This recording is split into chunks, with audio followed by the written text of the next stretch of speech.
Vamos a iniciar con la actividad del día de hoy. Ahorita se pueden anotar, por favor, en el chat para constar su asistencia a la actividad. Y si saben de alguno de sus compañeros que esté de turno o esté en el hospital aún, por favor, me lo informan. Adelante, doctor Rodríguez, con su presentación. Bueno, buenas tardes, compañeros. Pues el día de hoy les vengo a presentar mi caso. Pues para empezar con los datos generales, el nombre del paciente tiene las iniciales AGJ, de sexo masculino, de fecha de nacimiento de 15 de abril de 1946, edad de 75 años, estado civil viudo, religión católica, profesión ninguna, ocupación agricultor, etnia no indígena, lugar de nacimiento, Santa Lucía, Milpas Altas, Suchiltepeques, al igual que su residencia, es alfabeto y su escolaridad es hasta sexto primaria. El motivo de consulta del paciente fue disnea de 12 horas de evolución. La historia que reportaba el paciente era la siguiente. Que el 8 de marzo comienza con tos productiva con expectoración verdosa, la cual no tiene horario ni se relaciona con otros síntomas. El día de 11 de marzo, el paciente se comienza con una disnea exacerbada por la tos, así que decide acudir con un médico particular, el cual ¿cómo se llama? Lo refiere al Hospital Roosevelt, donde pues, técnicamente la historia no cambia, solo únicamente que en el reportó el paciente que tenía oliguria. Espera. Vamos a hacer un comentario acá con esto. Fíjese que la, el motivo de consulta me parece que está bien. O sea, disnea de 12 horas de evolución puede ser un motivo de consulta perfectamente válido. La historia de la enfermedad actual, generalmente de lo que se trata es de que uno profundice en lo que es la semiología del paciente en cuanto a lo que lo llevó, lo que lo motivó a llegar al médico o a la emergencia. Empieza usted refiriéndonos que empezó con tos productiva de expectoración verdosa el día 8 de marzo. Entiendo que el paciente debe haber consultado hace poco, esta semana tal vez al hospital, o sea, ya pasó más de un mes, casi 2 meses con la molestia, entiendo. Bueno, de hecho, el paciente ya se retiró del hospital, doctor. Ya se fue, entonces, Ajá, pero cuando usted lo vio, ajá. ¿cuánto tiempo tenía de evolución la tos? Digamos, ¿qué fecha era más o menos? Como el 15, no, como tenía como un mes más o menos o sea, la tos ya había resuelto yo lo vi. Cuando usted lo vio ya no tenía tos, pero cuando llegó al hospital sí tenía tos. Sí tenía tos, ajá, Tenía tos, el motivo de consulta fue la disnea. sí, doctor. Después empieza ya a contarnos que no tenía un específico la tos, se Ujú, relacionaba con algún otro síntoma. El 11 de marzo el paciente inició con disnea que se incrementó ujú, y que era exacerbada por la tos, ¿verdad? Y el sí, 12 doctor. de marzo decidí acudir. Entonces, si hacemos una cronología, la tos inició el 8 de marzo. Sí, El doctor. paciente incrementó su sintomatología el 11 y el 13 de marzo ya decidió acudir con un médico que lo refirió. No, el 12, doctor. Ahora, si el 12 de marzo, sí, correcto. Con esto me gustaría conocer algunos otros aspectos, digamos, de la historia. Por ejemplo, ya nos decía usted que no tenía relación con otros síntomas, pero si la tos seguía siendo productiva, cambió la expectoración, no cambió, si la disnea, además de la tos, había algún otro factor que lo incrementaba o no, o se aliviaba de alguna forma.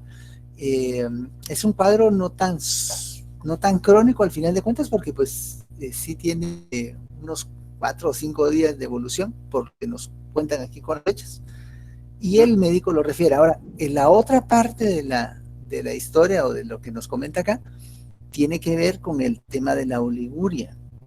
Ahora, ¿valdrá la pena hacer una investigación más detallada de este dato de la oliguria o lo podríamos colocar en la revisión por síntomas? ¿Qué piensan ustedes?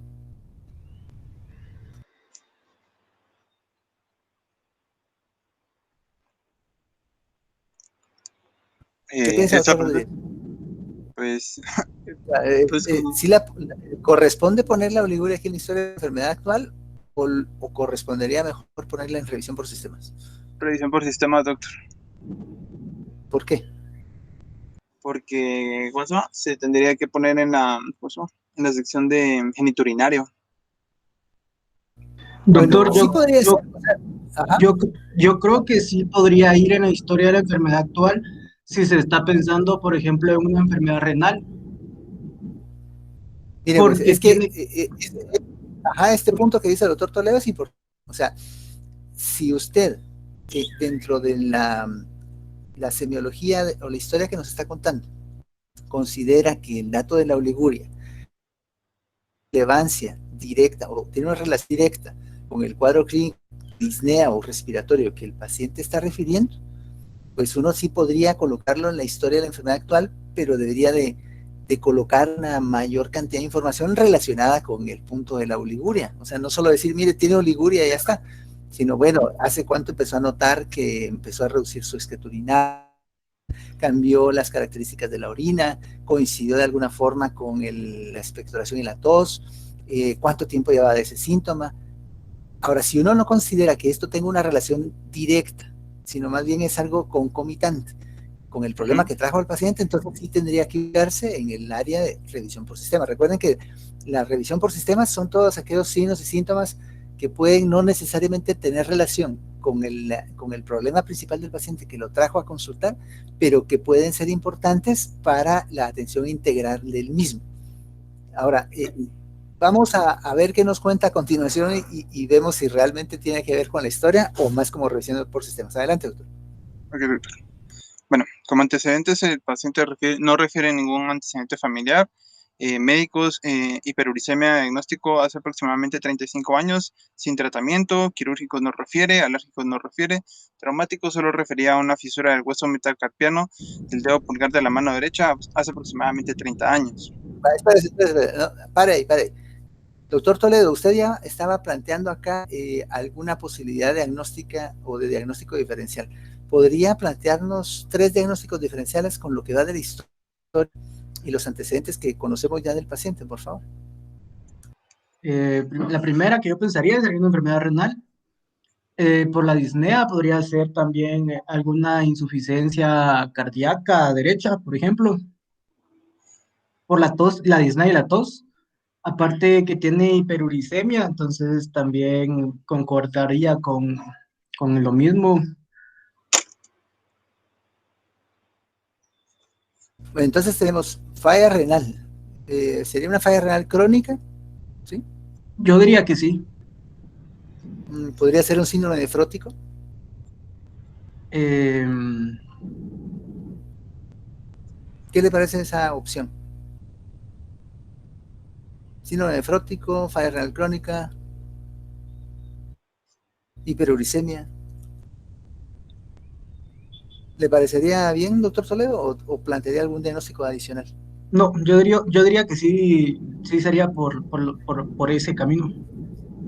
Va. Y doctora Hernández, Sandy Hernández, fíjese, pues este paciente consulta por 4 días de disnea con tos con expectoración verdosa. No nos dicen que tenga fiebre. Ese dato es bien importante. No nos han referido hasta ahorita que tenga fiebre, pero sí que tiene tos productiva de expectoración verdosa.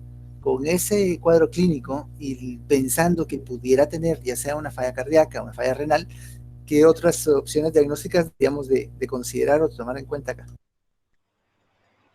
Pues si tomamos en cuenta solo la tos productiva que tiene, podría ser una neumonía o una tuberculosis. Pero sí, de hecho, sí, una infección pulmonar puede ser una neumonía bacteriana, de acuerdo, el tiempo de evolución podría ir de la mano con esa posibilidad diagnóstica. Tuberculosis podría ser, pero la historia es muy, o sea, si nos confiamos solamente en los 4 o 5 días que tiene de evolución, pues no seríamos en tuberculosis, tendríamos que tener una historia más crónica de tos, expectoración, de repente algo de hemolisis, pérdida de peso, pero como es en Guate, no podemos dar de lado la posibilidad de tuberculosis, es correcto. Entonces, neumonía bacteriana o tuberculosis, pero una afección infecciosa pulmonar, una neumonía, podría estar afectando al paciente también. De hecho, no se excluiría mutuamente. O sea, puede ser que el paciente de hecho sí tenga falla renal o falla cardíaca y encima pues tenga ahora una descompensación aguda por el cuadro de una neumonía, un proceso infeccioso a nivel pulmonar. Ok, sigamos, doctor, por favor. Ok, doctor. Bueno, al examen físico, los signos vitales del paciente eran una frecuencia cardíaca de 92, frecuencia respiratoria de 19, pulso de 90, perdón, presión arterial de 152,83 y una saturación de oxígeno de 99%. Esto, pues, ya en inspección general, bueno, cambia. Eh, bueno, el paciente se presenta con la indumentaria del hospital, en posición de semi-Fuller. El paciente está orientado en tiempo, espacio y persona. Tiene catéter venoso central en la vena yugular. También tiene una cánula vinasal a 4 litros, una sonda Foley por la que al momento de evaluarlo presentaba así un cese de orina amarillenta, de color amarillento. En el tórax, corazón rítmico, sincrónico con el pulso, se auscultaban crepitantes en el tórax anterior en la base del pulmón derecho. En las extremidades, el paciente presenta tofos en la primera y tercera articulación metacarpofalángica de la mano derecha y en la mano izquierda en la segunda y la tercera articulación metacarpofalángica y presenta además edema en ambas piernas, en ambas extremidades inferiores, perdón, con FOEA positiva grado 2. Espérame, doctor, espérame. Doctor Toledo, fíjese, pues, con estos datos del examen físico, ¿qué diagnóstico hay que hacer inmediatamente? Gota, O sea, ¿qué doctor. diagnóstico se establece? Gota, ¿no? Exactamente. Gota, correcto, porque pues puede ser que tenga hiperuricemia crónica, pero no todos. De hecho, la gran mayoría de pacientes con hiperuricemia no tienen gota o no tienen artritis gotosa. O sea, lo que tiene este paciente es una artropatía, una artritis gotosa. Pues que se debe, como el doctor nos va a platicar más adelante, a un proceso en el cual se forman cristales en las articulaciones que generan mucha inflamación y la inflamación pues es demasiado severa y da pues dolores crónicos, artropatía y puede dar también de forma crónica la presencia de estos tofos en ciertas regiones del cuerpo. Entonces tiene gota, tiene artritis gotosa el paciente, ha tenido gota, podría ser que tenga de hecho falla renal crónica por lo mismo y que encima tenga la neumonía que estamos platicando. Adelante, doctor, por favor, sigamos. Okay. Bueno, en los exámenes de laboratorio, pues se le realizó una orina en la cual el color era rojo, su aspecto era turbio, leucocitos de 5.000 unidades, perdón, no sé cómo se lee esa unidad, eritrocitos en 250, proteínas en 500 miligramos sobre decilitros, glucosa en 50, cuerpos cetónicos de 5, cilindros patológicos escasos, cristales amorfos a campos llenos. Como se observará, pues en las químicas que se le realizaron al paciente, las voy a acercar para que la puedan ver un poquito mejor. La creatinina y el BUM estaban crónicamente elevados. El potasio fluctuaba un poco, al igual que el sodio, el potasio y el calcio, al igual que la albúmina. El paciente también presentaba una hemoglobina de 12.5 al entrar al hospital y un hematocrito de 36.9. El último día que yo lo evalué, pues la hemoglobina le había bajado a 9.3 y el hematocrito a 27.8.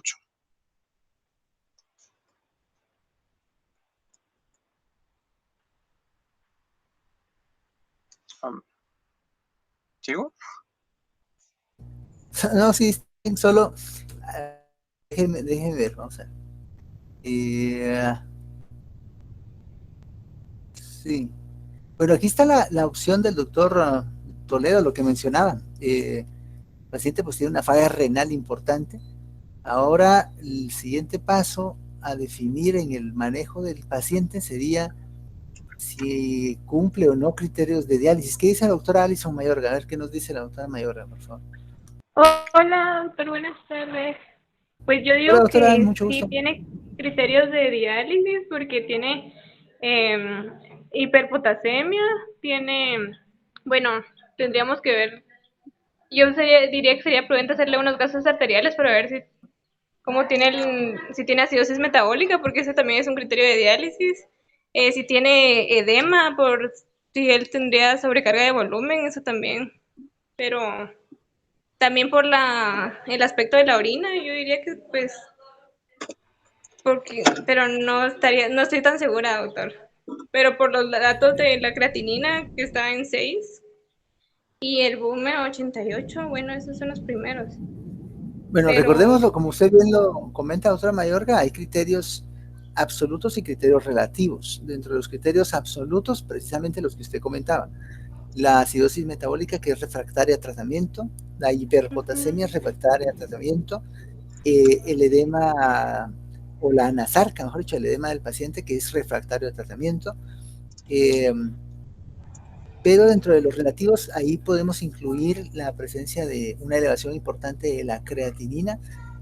Si vemos los niveles que está comentando el doctor acá, el día 21 de febrero subió hasta 14, fíjense, y el 22 tenía 10.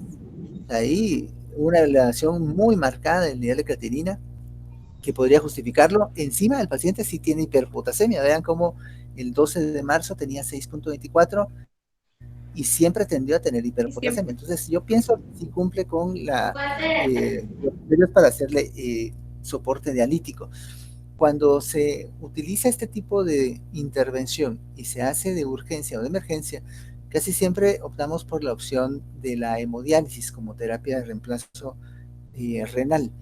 Y si hubiéramos tenido la oportunidad de ver a este paciente en estadios más tempranos de su evolución hacia falla renal, probablemente no solo le hubiéramos evitado tener que acudir de emergencia a un hospital, sino que también hubiésemos procurado que el paciente fuera evaluado, pues, obviamente por un nefrólogo y tomar la decisión de iniciar el soporte dialítico en estadios menos complicados, incluso empezar mejor de una vez con terapia de diálisis peritoneal ambulatoria, tiene menos comorbilidades, tiene menos costo también para el paciente y en términos generales les da una buena calidad de vida con menos complicaciones. Pero en este caso, pues sí, el paciente cumple criterios de diálisis de emergencia, tiene criterios absolutos, sobre todo el tema de la hiperpotasemia que persistió mucho tiempo y que pues como relativo por ser la elevación de la creatinina tan marcada, pero pues sí, definitivamente hay que considerar el soporte de diálisis. Sigamos, doctor, por favor, gracias. Ok, bueno, al paciente se le realizó un ultrasonido renal, en el cual pues en el riñón derecho se apreciaba una masa de tamaño normal, con pérdida de la morfología en relación a la dilatación de todos los cálices renales, y la pelvis renal estaba adelgazada, perdón, y la pelvis renal estaba asociada a un adelgazamiento de la corteza renal, el hallazgo en relación a hidronefrosis grado 4, con medidas del riñón de 103 por 63 por 65 milímetros. El riñón izquierdo se aprecia de tamaño normal y ecogeneidad normal, visualizándose en el polo inferior un quiste con las dimensiones de 49 por 28 por 33 milímetros, con un volumen de 24 centímetros cúbicos. En el hallazgo del quiste renal, el hallazgo es una relación quiste renal complejo. El riñón izquierdo medía 101 por 44 por 42 milímetros, con un volumen de 96 cc. La vejiga urinaria se aprecia pobremente distendida, con medidas de 54 por 60 por 65 milímetros, con un volumen de 112 cc, visualizando un engrosamiento de la pared anteroposterior midiendo hasta 9.9 milímetros. Podría estar siendo contraccionada perdón, con pobre distensión del momento al estudio, perdón. Y pues la impresión diagnóstica que reportaron en radiología fue una hidronefrosis derecha grado 4 y un quiste complejo en el polo inferior del riñón izquierdo. Lamentablemente, pues esto sí lo quiero aclarar, no dieron una relación de la relación córtico-medular de ambos riñones. Sin embargo, más adelante pues voy a aclarar unas cosas. Ok, perfecto. Solo deme un segundo acá. Doctor González, bienvenido a la actividad de hoy. Solo yo sé que acaba de entrar y no conoce el caso, luego que hemos avanzado un poquito en el análisis del mismo, pero cuando usted tiene un paciente que consulta con este ultrasonido, con una hidronefrosis derecha, grado 4, ¿qué es lo que uno debe pensar inmediatamente? O sea, ¿qué le viene a la mente cuando usted ve un paciente con hidronefrosis tan marcada solo de un riñón?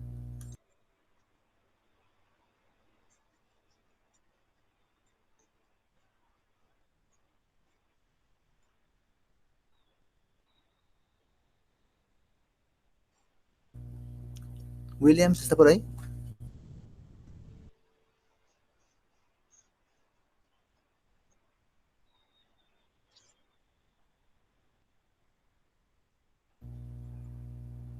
Doctor David González. Bueno, como solo que entró solo a anotarse. Pero bueno, mire, pues lo que uno debe pensar cuando tenga un paciente así, cuando tenga hidronefrosis, si es unilateral, debe haber algo que está obstruyendo el paso de la orina hacia la vejiga. Si es bilateral, independientemente si es de un lado, si es eh, la razón que fuera, pero si es bilateral, el proceso que está obstruyendo debe de estar abarcando o afectando a ambos úteres. Entonces, de esa forma uno va como pensando, tomando en cuenta las diferentes opciones que deban considerarse en el diagnóstico diferencial. Entonces acá llama mucho la atención la hidronefrosis tan marcada del lado derecho, y es muy probable que tengamos que tenga el paciente, mejor dicho, una situación que esté obstruyendo ese uréter y no el otro, porque no se reporta ningún problema a nivel del riñón izquierdo. Aunque sí, esto del quiste complejo en el polo inferior, pero que realmente no correspondería mucho a lo que estamos viendo reflejado en el otro riñón en este caso. Vamos a ver, doctor Toledo, usted con esta descripción, ¿consideraría prudente solicitarle al paciente algún otro estudio diagnóstico de imagen, o con eso estamos bien?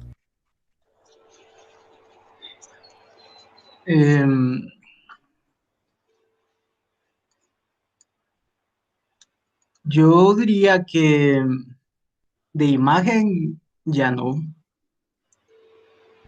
Ok, bueno, de imagen, pues lo que pasa es de que podemos recurrir a otras cuestiones.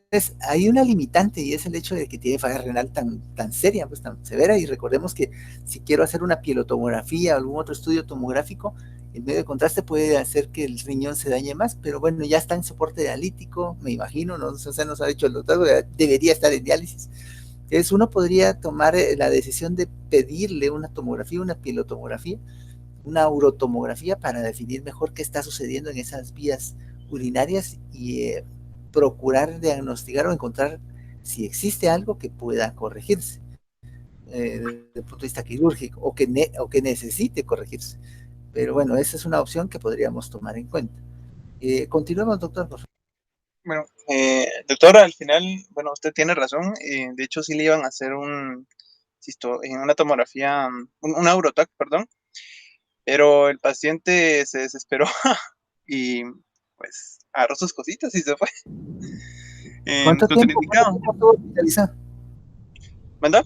¿Cuánto tiempo estuvo hospitalizado? Un mes, 15 días, creo yo. Un mes y 15 días. ¿Y por qué tardaron tanto tiempo? No sé, doctor.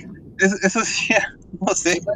Yo sé, hay cosas que uno no entiende, pero fíjense pues lo que hasta donde vamos aquí en la historia, en otro contexto, no necesariamente en un hospital nacional, sino en otro contexto, un hospital privado donde estén con recursos, el paciente puede pues sufragar los gastos que implica esto. La urotomografía la tendríamos el mismo día que ingresó, o sea, no tendría por qué haberse tardado un mes y medio en pedirse una urotac, ¿no? Entonces cualquier espera, así como yo me pongo los zapatos y digo, pues ya igual yo me hubiera ido también al mes y medio, pero no quisiera que se quedaran con la idea de que solo entonces se debe hacer el ultrasonido y ya con eso ver qué se hace, sino que uno puede profundizar un poquito más en los estudios diagnósticos o en las opciones pues para tratar de encontrar de mejor o definir de mejor manera qué está afectando al paciente. Seguramente aparte del manejo por nefrología, este paciente tendríamos que haberle consultado en algún momento al urólogo, porque seguramente va a tener algún problema a nivel de sus vías urinarias, pero de tipo anatómico o que requiera alguna intervención quirúrgica. Continuemos, doctor, por favor. Okay, bueno, entonces, para la marcha diagnóstica, el diagnóstico definitivo que le dieron al paciente fue una insuficiencia renal crónica, haciendo, o sea, poniendo como causas diagnósticas o causas de esta, una hidronefrosis crónica, una nefropatía hipertensiva, una nefropatía por ácido úrico o una insuficiencia renal aguda. Y su tratamiento, pues fue de hemodiálisis, enalapril 20 miligramos cada 12 horas, nifedipino 30 miligramos cada 8 horas, allopurinol 100 miligramos cada 24 horas y furosemida 20 miligramos cada 8 horas. Después de que lo vi el día de examinar esta papeleta, se le iba a colocar la eritropoyetina y sulfato ferroso, pero ya no, le perdí un poquito la pista y pues ya no vi si se la colocaron o no, pero eso era lo que procedía con él. De acuerdo, doctor. Continuemos, por favor. Ok, y bueno, para la revisión bibliográfica, los criterios clínicos para la sospecha de insuficiencia renal crónica son los siguientes: una disminución del filtrado glomerular inferior a 60 mililitros minuto sobre metro cuadrado y un aumento de la creatinina sérica o alteraciones electrolíticas, un sedimento urinario, albuminuria, riñones pequeños o con alteración estructural en la prueba de imagen de más de 3 meses de evolución. Aparte, quise hacer un poco de énfasis en la hidronefrosis, ya que la hidronefrosis por sí sola casi siempre es asintomática, a menos de que tenga alguna una infección o una necrosis papilar. En general, la obstrucción de un solo riñón no provoca, perdón, la obstrucción del riñón, mientras que el colateral lateral está normal, no provoca una elevación de la creatinina. Sin embargo, como en este caso los dos riñones están dañados, sí hubo una elevación de la creatinina. El diagnóstico temprano de la obstrucción del tracto urinario es importante porque en la mayoría de casos puede corregirse y en un retraso en la terapia podría llegar a una lesión renal irreversible, como lo pasó a este paciente. Y es importante evaluarlo para... bueno, eso, uy, se me saltó. Bueno, eso último ya no.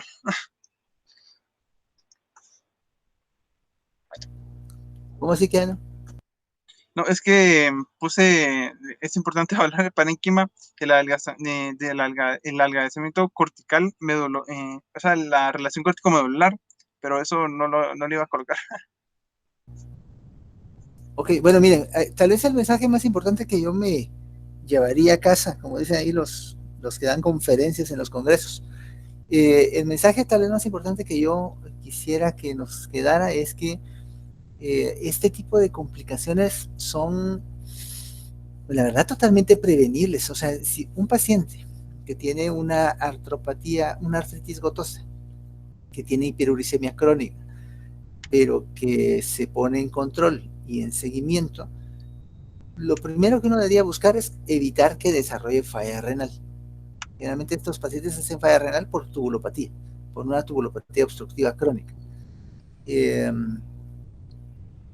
Si uno hace lo suficiente, la presentación de una falla renal crónica se va a ir retrasando pues lo más que uno pueda. Cuando eventualmente se desarrolla falla renal, el siguiente objetivo sería procurar que la velocidad de deterioro de la falla renal o de la función renal del paciente sea lo más lenta posible. O sea, mejorar todo lo que podamos mejorar para que el paciente no llegue tan pronto a requerir diálisis, sabiendo que muchos de estos pacientes, pues independientemente de lo que uno haga, eventualmente van a progresar, o sea, van a ir evolucionando a más falla renal y puede ser que en algún momento requieran soporte dialítico. Una vez que el paciente está llegando a ese punto de requerir tratamiento dialítico, nuestro objetivo sería el siguiente, sería evitar que se agudice y que tengamos que correr a última hora, ponerle un catéter porque está hipercalémico, está acidótico y está muy inestable. Entonces, ir adelantándonos siempre, como dando un paso adelante a la misma evolución que el paciente va presentando. y pues cuando se requiera, ingresar al paciente a un programa de soporte dialítico con diálisis peritoneal continua ambulatoria. Por cuestiones de costo, de comorbilidades, de complicaciones, es lo que más le conviene al paciente. Y aún en esas condiciones, cuando el paciente está ya con falla renal terminal y en soporte dialítico, también hay cosas que uno puede o debe hacer. Mejorar las condiciones nutricionales del paciente, ayudarle a prevenir infecciones, ponerle su vacuna de neumococo, la de influenza, la de COVID, o sea, no pensar que porque ya tiene falla renal, entonces ahí, pobrecito, hay que mire qué hace, no. Siempre hay algo que hacer, siempre uno puede evitar otras complicaciones, y esa sería como nuestra principal meta al final de cuentas, irnos adelantando a lo que el paciente puede presentar, previniendo complicaciones, aunque el paciente esté en un estadio muy avanzado de su condición. Pues seguramente se fue a otro hospital, ¿no? Y le han de haber hecho lo que no le hicieron en el Rude en otro lado, me imagino yo, o pues algo le pasó, ya falleció, no sé, pero pienso que también haber estado infectado, no revisó ahí en el expediente si tenía neumonía además o algo, ¿no? No, doctor, de hecho sí le hicieron una tomografía, pero torácica, pero no presentaba, o sea, presentaba edema, o sea, estaba sobrecargado. Solo era pura sobrecarga lo que lo estaba haciendo tener disnea. Por eso había llegado, técnicamente. Sí, ok. Bueno, perfecto. ¿Tienen alguna duda o comentario, doctores, que nos acompañen el día de hoy? ¿Algo que quieran agregar? A mí el caso me pareció bastante interesante, la verdad que está interesante y nos permite discutir cosas que normalmente no discutimos, y como les digo, pues recordar que aún en pacientes muy complicados, uno siempre puede prevenir o evitar algunas otras complicaciones más serias. ¿Algún comentario adicional, doctor Rodríguez? Pues... ¿Usted todavía está en el hospital, doctor, no? Sí, doctor, aquí estoy en mi carro dando la conferencia. El celular ahí dando la presentación. Miren, ¿qué pasa? O sea, les está costando mucho hacer. Voy a dejar de grabar y ahorita platicamos un ratito.